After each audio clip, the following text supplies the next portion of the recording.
Yes, I think that's fine. So thank you very much, Dr. Downs, to accept this invitation for a second interview. Will you please let us a little bit what do you do, right now, and how you have become familiar with the story of business model and business model in biotech? Yeah, sure. So I'll just make it really short. The first part of my career, I was 11 years with Pfizer Pharmaceuticals in the USA. After those 11 years, I moved to Germany to complete um, an MBA and a doctorate in economics with a focus on innovation in business model innovation in high technology industries such as the biopharmaceutical industry. And at the same time, got involved with the management of 3 medical device startup companies. And for the last 3 years, I playing the role of global business development manager for a diagnostics division of Schott, Schott Corporation, German-based company, in their Schott Minifab diagnostic division. Okay, so before I start recording, you told me that the business model is a tricky concept or definition.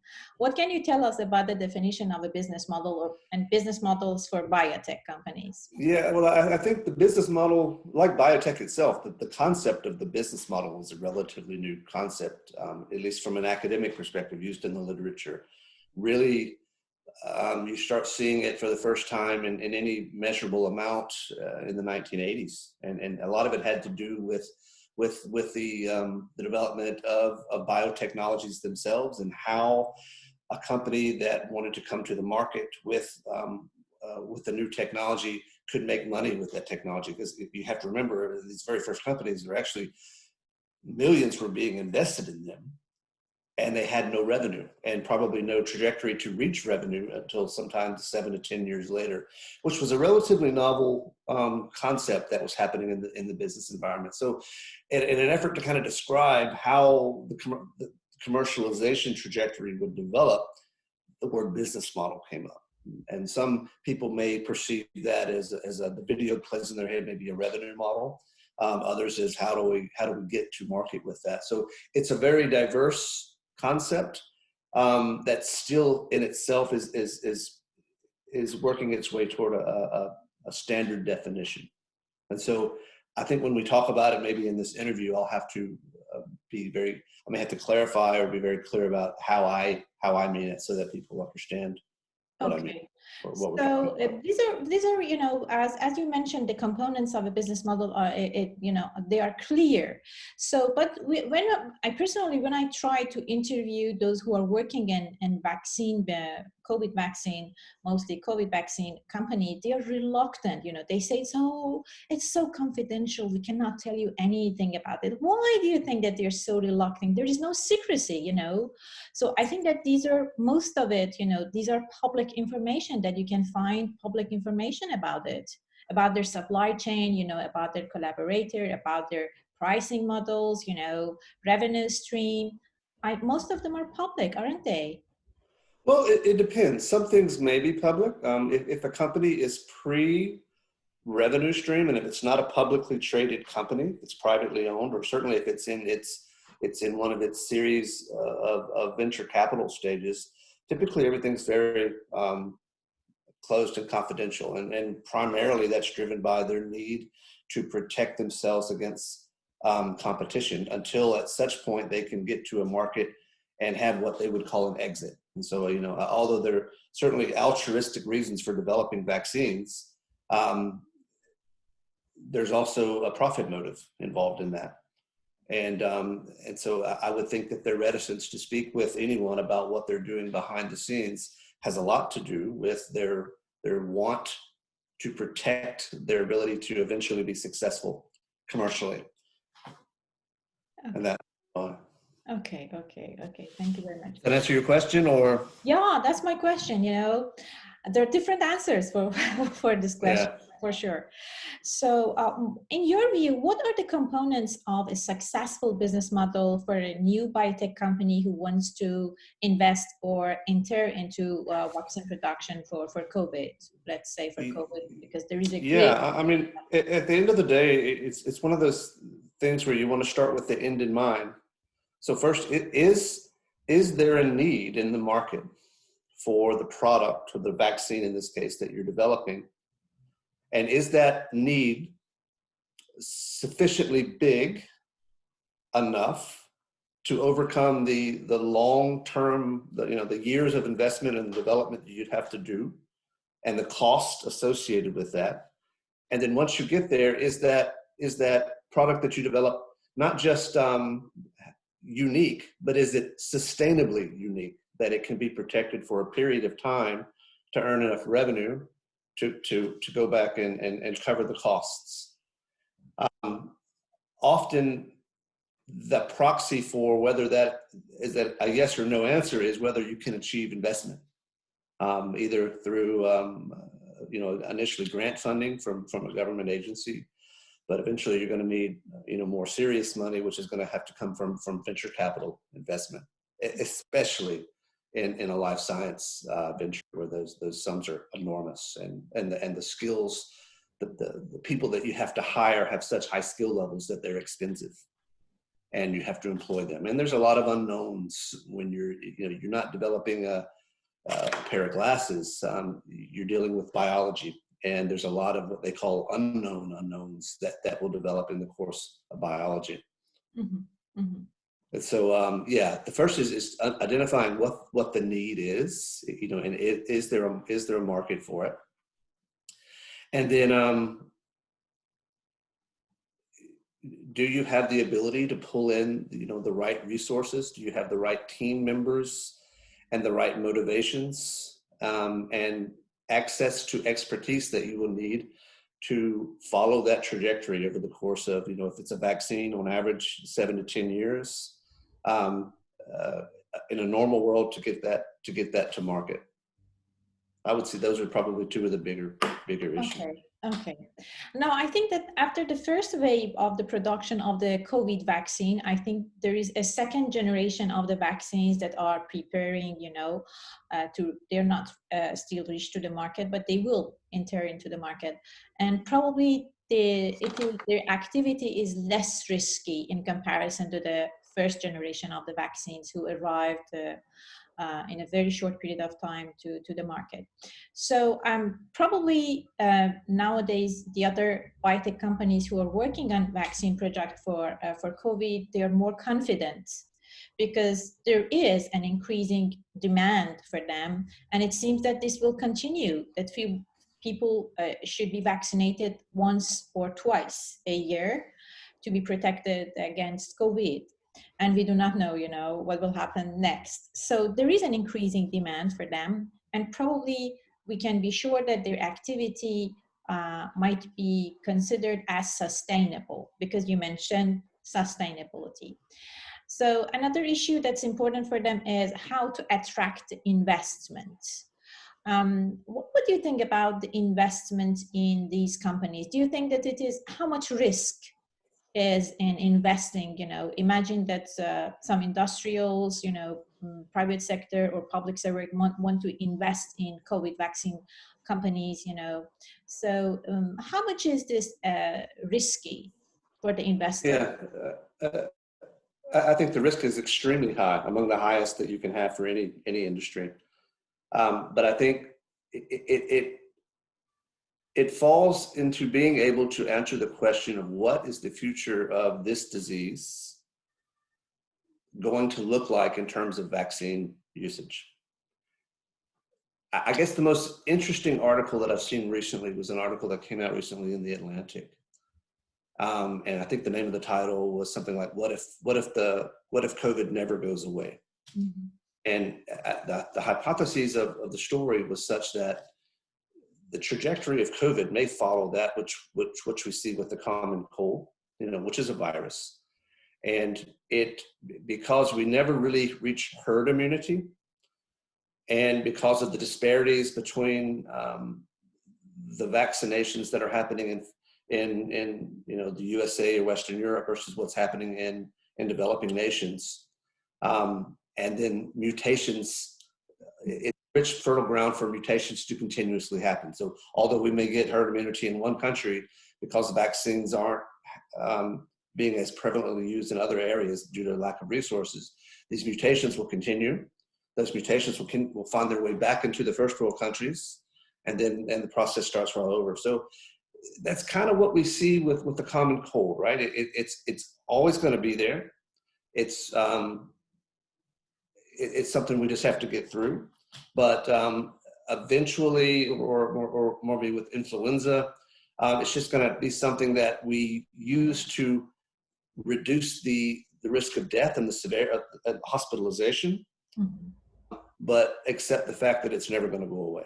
If that's the case, then if you go back to your question, that would be a risk mitigating factor for investing in a vaccine new start, because it's saying, yes, there's going to continue to be a market there for my vaccine. And because of the population of the planet, there's a sufficient and a recurring need for the vaccine. There could be sufficient opportunity for investment there, especially if that vaccine has, efficacy and safety advantages versus other markets. So in effect, like you'd see in the competition for statins or other types of pharmaceutical products.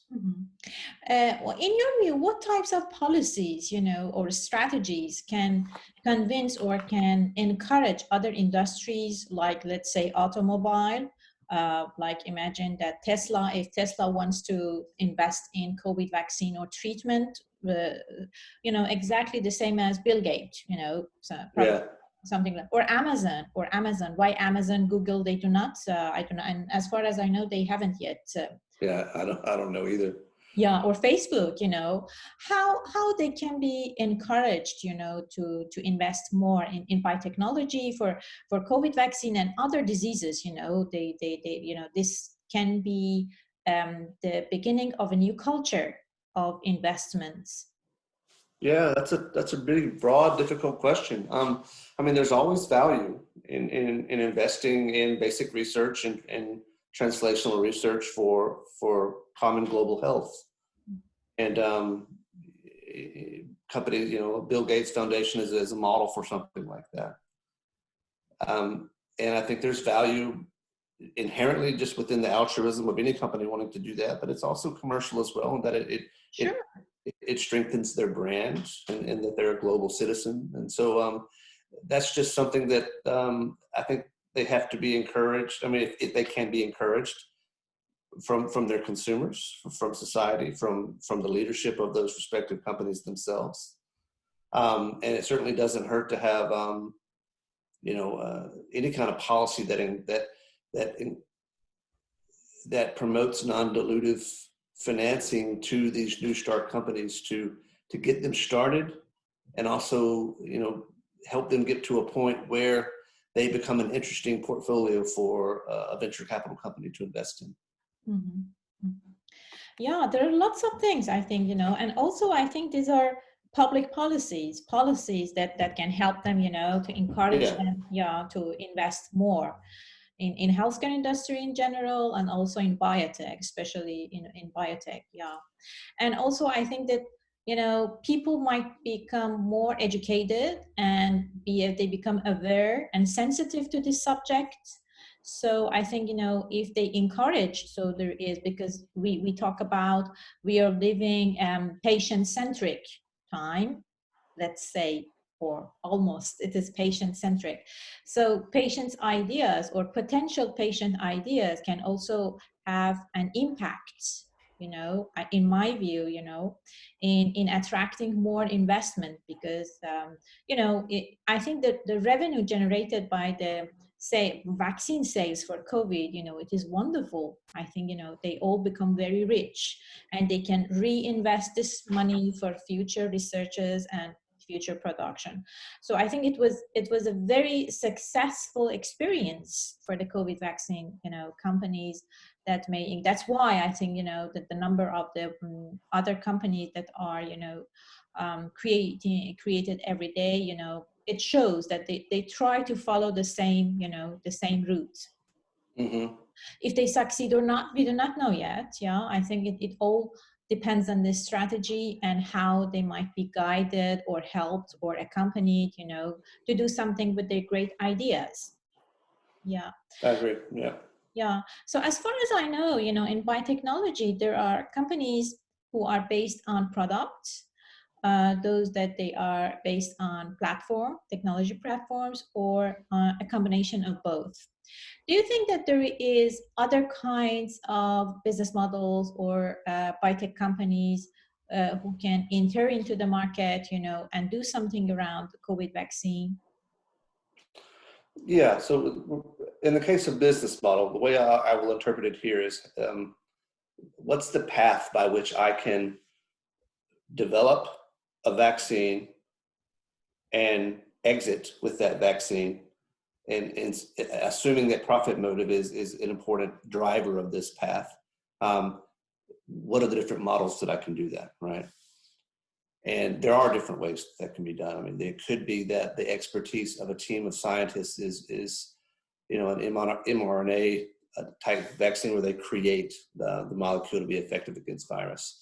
And it could be that they just either don't have the resources or the desire to grow their own company, but they're really good at creating the solution. And in those cases, simply licensing that technology out to a company with the resources or the desire to commercialize it, outright selling it, is an alternative model for that.